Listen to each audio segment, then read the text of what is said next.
S'il vous arrive d'utiliser de la levure chimique, cette vidéo est faite pour vous. Alors la levure chimique, ce qu'il faut savoir, c'est que c'est loin d'être une levure vivante. C'est une poudre levante composée de bicarbonate, d'acide et de stabilisant. Et le problème, c'est que dans beaucoup de marques, l'acide utilisé est soit un diphosphate, connu sous l'appellation E450, ou soit d'autres additifs phosphatés comme le E450I et le E338. Alors le problème dans tout ça, c'est que les diphosphates augmentent la charge en phosphate dans le corps.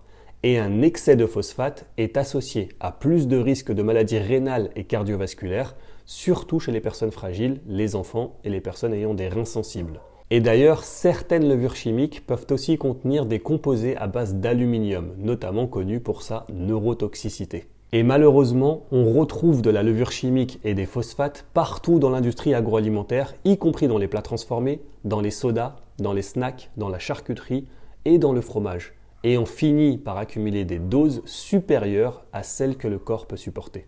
Mais heureusement, il existe des alternatives saines à la levure chimique et tout aussi efficaces. Alors avant de vous donner des alternatives saines, je vous invite à me rejoindre et si ce contenu vous plaît, dites-le moi en commentaire. Donc pour remplacer efficacement la levure chimique dans vos préparations, vous pouvez utiliser un mélange de bicarbonate de soude, une cuillère à café pour une cuillère de jus de citron ou de vinaigre de cidre et vous pouvez également ajouter une cuillère de fécule de maïs ou de fécule de pomme de terre. Donc cette préparation sera tout aussi efficace et surtout beaucoup plus saine pour votre corps.